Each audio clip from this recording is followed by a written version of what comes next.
Welcome to A Medicosis channel. Today we are going to discuss about Streptococcus pyogenes. सबसे पहले हम पढ़ेंगे इसकी definition, then morphology and pathogenesis, clinical manifestation, then last treatment and prevention. सबसे पहले इसकी definition क्या है? स्ट्रेप्टोकोकस एक शेप का होता है। It is a normal flora of human, present होता है ह्यूमन में भी और एनिमल्स में भी। वो भी कहाँ पे? अपर रेस्पिरेटरी ट्रैक्ट में। It produced non-suppurative lesions, acute rheumatic fever, glomerulonephritis. Morphology क्या है इसकी? ये ग्राम पॉजिटिव बैक्टीरिया होता है। Ovoid to spherical shape, ovoid भी होता है, स्फेरिकल शेप का होता है और चेन फॉर्मेशन करता है ड्यू टू कोकाई डिवाइड। जिसकी कोकाई होती है, डिप्लोकोकाई होती है, वो क्या करती है? डिवाइड कर लेती है। नॉन स्पोरिंग होते हैं, स्पोर का फॉर्मेशन नहीं करते हैं। नॉन मोटाइल होती है, कोई मोटिलिटी शो नहीं करते हैं। कैप्सुलेटेड होते हैं। Group A beta haemolytic streptococci होते हैं। ये एक तरह का क्या है? ये नोसोकोमियल इन्फेक्शन पॉजिटिव एजेंट होता है। एंड फैकल्टेटिव एनारोब होते हैं, कैप्सुलेटेड होते हैं। ऑप्टिमम टेम्परेचर कितना चाहिए होता है इनको ग्रो करने के लिए? 37 डिग्री सेल्सियस। बायोकेमिकल रिएक्शन देखने बात करें तो कैसे होता है? कैटालीज नेगेटिव होते हैं। बाइल इंसोल्यूबल होता है। Ferment sugar producing acid but no gas. Oxidase negative. ओपाई PYR टेस्ट क्या होता है? पॉजिटिव होता है। अब हम बात करेंगे रेजिस्टेंस की। रेजिस्टेंस का मतलब क्या है? इजिली डिस्ट्रॉय, मतलब किसके डिस्ट्रॉय हो जाता है? किसके प्रेजेंस में? हीट की प्रेजेंस में। कितना degree Celsius? 54 degree Celsius for 30 minutes. और सेंसिटिव होता है। रैपिड इनएक्टिवेटेड बाय एंटीसेप्टिक या एंटीबायोटिक्स अप्लाई करते हैं इस बैक्टीरिया के पास तो भी क्या हो जाते हैं? इनएक्टिवेटेड हो जाते हैं, किल हो जाते हैं, ग्रोथ इनकी क्या हो जाती है? इनहिबिट हो जाती है। वेवलेंथ फैक्टर क्या क्या है इनके? कैप्सुलर हाइड्रोलोनिक एसिड होते हैं ये क्या करते हैं? प्रोटेक्ट करते हैं स्ट्रेप्टोकोकाई को अगेंस्ट इम्यूनोलॉजिकल अटैक्स। जो भी हमारी, जब भी ये एंटर करता है बैक्टीरिया, हमारे जो ह्यूमन्स बॉडी है वो भी रिएक्शन के लिए क्या एंटीबॉडीज फॉर्मेशन करती है। जो इम्यून सिस्टम होता है वो एक्टिवेट हो जाता है, वो क्या करता है? अटैक करने लग जाता है। बट ये उससे क्या होता है? रेजिस्ट होते हैं, मतलब रेजिस्टेंस कर लेते हैं, वो किल नहीं हो पाते हैं। किसकी वजह से? कैप्सुलर हाइड्रोनिक एसिड की वजह से। सेल वॉल की बात करें तो ये क्या होते हैं? 3 सेल वॉल होती है, outer layer, middle layer, inner layer. Protein and lipoteichoic acid होता है आउटर लेयर में। मिडल लेयर में क्या होता है? ग्रुप स्पेसिफिक कार्बोहाइड्रेट्स होते हैं। इनर लेयर में क्या होता है? पेप्टिडोग्लाइकन होता है। ये रिस्पॉन्सिबल होते हैं फॉर सेल वॉल की रिजिडिटी के लिए, एनहांस करते हैं थ्रोम्बोलाइटिक एक्टिविटी। ये एनहांस करेंगे। थ्रोम्बोलाइटिक एक्टिविटी का मतलब क्या होता है? थ्रोम्बस का ब्रेक डाउन करवाना। और सबसे पहले आउटर लेयर, ये क्या इस आउटर लेयर किससे बनी होती है? प्रोटीन से बनी होती है। Middle layer group specific carbohydrate से बनी होती है और ये पेप्टिडोग्लाइकन से बनी होती है। एंड लास्ट है group A specific C carbohydrates. O streptococci except viridans को छोड़कर के क्या होते हैं? ये क्या इनके पास क्या प्रेजेंट होते हैं? इनकी लेयर पे कार्बोहाइड्रेट्स प्रेजेंट होते हैं। ये इंड्यूस करते हैं शॉर्ट टर्म इम्यूनिटी। ये इम्यूनिटी प्रोवाइड करते हैं किसको? बैक्टीरिया को। पॉजिटिव एग्लूटिनेशन टेस्ट, जब एग्लूटिनेशन टेस्ट करते हैं तो उसमें क्या होता है? पॉजिटिव होता है due to presence of the carbohydrates in cell wall. And protein जो होता है ये एम प्रोटीन है, मोस्ट एंटीजेनिक होता है। एंटीजेनिक का मतलब क्या होता है? अगेंस्ट द अटैक, अगेंस्ट क्या करते हैं? ये फाइट करते हैं। Covered with lipoteichoic acid and enable होता है अटैच करना। लिपोटोइक एसिड होता है, ये क्या करवाता है? हेल्प करवाता है बैक्टीरिया को अटैच करवाने में। किसके हेल्प? किसके ऊपर? एपिथेलियल सेल के ऊपर। M protein is a heat and acid stable होता है। ये क्या होता है? हीट स्टेबल भी होता है और एसिड स्टेबल भी होता है। लिपोटोइक एसिड होता है, एडहेशन करवाता है। वही बात है, क्या करता है? जो होस्ट एपिथेलियल सेल्स होते हैं जिसके ऊपर वो अटैक करेगा, वहां पे क्या करेगा? एडहेशन करवाने में या अटैच करवाने में क्या करवाएगा? हेल्प करवाएगा। हाइलोरोनिक एसिड क्या होते हैं? बाइंड करवाते हैं फायरेंजियल एपिथेलियल सेल पे। हाइलोरोनिक एसिड स्पेसिफिक होता है किसके लिए? फायरेंजियल एपिथेलियल सेल के लिए। वहां पे क्या करवाते हैं? अटैचमेंट करवाते हैं या बाइंड करवाते हैं। अब हम बात करेंगे टॉक्सिन्स की। टॉक्सिन्स के बारे में बात करेंगे। सबसे पहले हीमोलाइसिन, हीमोलाइसिन, इरेथ्रोजेनिक toxin, streptokinase, डीऑक्सीराइबोन्यूक्लियेज, हाइलोरिनोडिडेज and nuclease.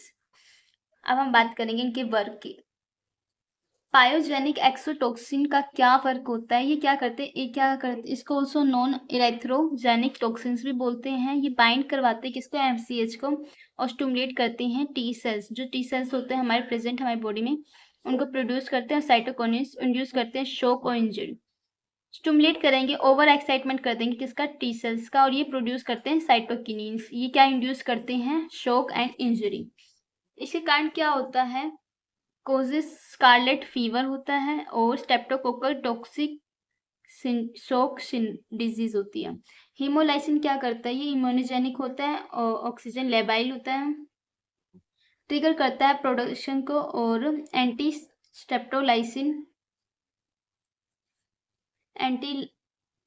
Streptolysin और सेल को लाइसिस, मतलब सेल का भी ब्रेक डाउन करवाएंगे, और स्टेप्टोलाइसिन होता है उसको भी ब्रेक डाउन करवाते हैं।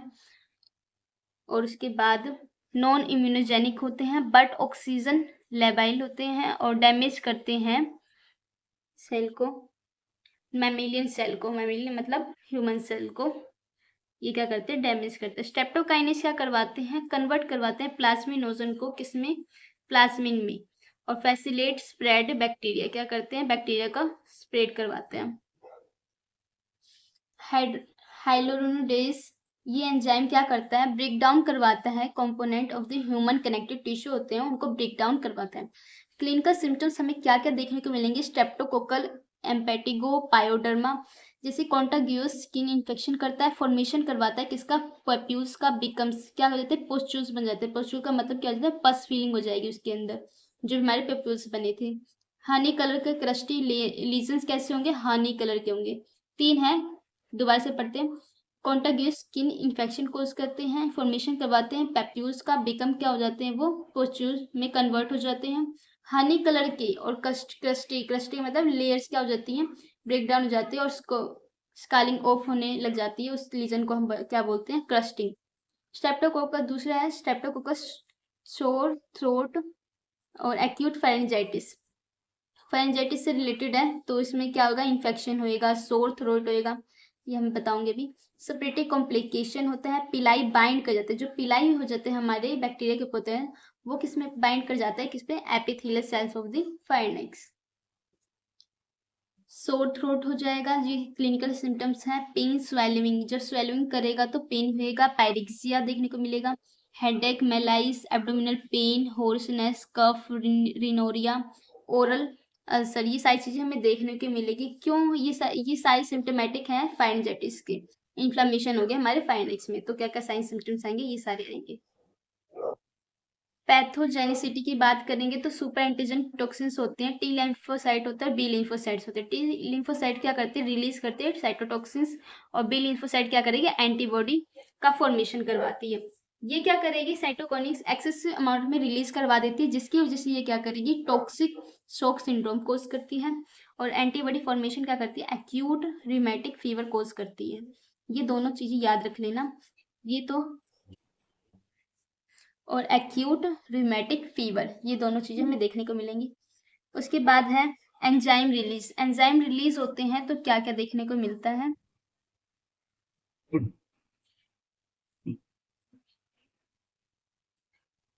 एंजाइम रिलीज होंगे, क्या करेंगे, लोकल इन्फ्लामेशन करते हैं टिश्यू के ऊपर, और बैक्टीरिया क्या करता है, मेटास्टेटिक स्प्रेड करता है। एंटीजन क्या करेंगे, इम्यून कॉम्प्लेक्स का फॉर्मेशन कर लेते हैं। जो एंजाइम रिलीज हो रहे थे लोकल इन्फ्लामेशन के बाद वो क्या करते हैं, स्किन का इन्फेक्शन करते हैं, फायरेंजाइटिस और ओटाइटिस मीडिया। और मेटास्टैटिक स्प्रेड क्या करता है, मेनिंजाइटिस करता है, क्योंकि ब्लड ब्रेन बैरियर को क्या करते हैं, क्रॉस कर जाते हैं। अर्थराइटिस कोज करेगा, ऑस्टियोमाइलाइटिस बोन का इन्फेक्शन है, पोस्ट स्टेप्टोकोकल और ग्लोमेरुलोनेफ्राइटिस, ये चीजें कोज करेंगे। जो एंजाइम रिलीज था वो स्किन इन्फेक्शन, फाइनेंजाइटिस, ओटाइटिस मीडिया करवा रहा था। बैक्टीरिया में जो था वो क्या, मेनिंजाइटिस, आर्थराइटिस, ओस्टियोमाइलाइटिस करवा रहा है। और एंटीजेंस जो है हमारे पोस्ट स्ट्रेप्टोकोकल ग्लोमेरुलोनेफ्राइटिस कोज करवा रहे हैं। स्किन के ऊपर क्या क्या करेंगे, necrotizing fasciitis, lymphangitis, cellulitis, septicaemia, flesh eating bacteria. ये फ्लैश ईटिंग बैक्टीरिया ये एक साइन है। और ये सारी चीज़ें हमें स्किन के ऊपर देखने को मिलेंगी। स्कारलेट फीवर होता है, रैशेस इन ग्रोन एरियाज भी होते हैं जहाँ पे, वहाँ पे क्या हो जाते हैं, रैशेस की फॉर्मेशन हो जाते हैं। आर्मपिट्स में पेस्टियल लाइंस का फॉर्मेशन हो जाता है। और सबसे इंडिकेटिव जो है साइन सिम्टम्स हमारे, ये है स्ट्रॉबेरी टंग अपीरियंस देखने को मिलता है। फिर देखेंगे रिमेटिक फीवर। रिमेटिक फीवर में क्या क्या देखने को मिलेगा, प्रोलोंग फेरेंजाइटिस और स्किन का इन्फेक्शन होगा ड्यू टू गैस, मतलब group A haemolytic Streptococcus. 7 to 30 days में सिम्टम्स क्या होते हैं, अपीयर होना शुरू हो जाते हैं। फीवर होगा, कार्डाइटिस होगा और अर्थराइटिस, तीन मेन है, fever, carditis and arthritis. And हमारा क्या बच गया है, ग्लोमेरुलोनेफ्राइटिस। ये कोज कौन करता है, नेफ्रेटोजेनिक स्ट्रेन्स होते हैं। ये नेफ्रेटोजेनिक क्या होता है, जो क्या करे, नेफ्राइटिस को इन्फ्लामेशन कोज करते हैं। हाइपरटेंशन करेगा क्योंकि फ्लूइड का क्या करते हैं, ये रिटेंशन करवाते हैं। हेमाटूरिया देखने को मिलेगा, proteinuria, oedema in orbital and facial. Lab diagnosis क्या क्या देखेंगे हम, क्या क्या करवाएंगे, स्पेसिमेन कलेक्शन करवाएंगे, थ्रोट, स्वैब, पल्स और सीएसएफ एंड ब्लड का। सीएसएफ क्यों करवा रहे हैं, मेनिंजाइटिस है इस वजह से। ब्लड में तो सेप्टिसीमिया हो रखा है या बैक्टीरियमिया हो रखा है। पस फॉर्मेशन हो गई थी स्किन एलर्जी की वजह से। थ्रोट का स्वाब लेंगे क्योंकि फाइनेंजाइटिस हो गया था। डायरेक्ट माइक्रोस्कोपी में क्या क्या करवाएंगे, ग्राम स्टेनिंग करवाएंगे। ग्राम स्टेनिंग करवाते हैं तो कौन से कलर का, पर्पल कलर की कॉलोनीज फॉर्मेशन होती है। और ब्लड अगार में कौन से कलर की, गोल्डन येलो कलर की कॉलोनीज फॉर्मेशन होती है। एंड न्यूट्रिएंट अगार में कौन से कलर की कॉलोनीज फॉर्मेशन होती है, सर्कुलर मेजरमेंट देखने को मिलती है। पीएनएफ कल्चर मीडियम में yellow pin point colonies formation होती है। एंड बायोकेमिकल टेस्ट में कैटालेज ऑक्सीडेज नेगेटिव होंगे। एंड ये PYR टेस्ट में हमारा क्या होगा, पॉजिटिव होगा। अब हम ट्रीटमेंट देख रहे हैं और प्रिवेंशन क्या क्या देंगे। ट्रीटमेंट में ड्रग ऑफ चॉइस हमारी क्या रहेगी, पेनिसिलिन, इराइथ्रोमाइसिन एंड क्लिंडामाइसिन और वैंकोमाइसिन। सिर्फ क्या रहेगी, ड्रग ऑफ चॉइस तो हमारे पेनिसिलिन रहेंगी, अदर बाकी हम दे सकते हैं इराइथ्रोमाइसिन, क्लिंडामाइसिन और वैंकोमाइसिन। प्रिवेंशन क्या कर देंगे, पर्सनल हाइजीन और कीमो प्रोफाइलैक्सिस। आई होप आपको ये वीडियो अच्छे समझ में आई होगी। लाइक करें, सब्सक्राइब करें। Thank you.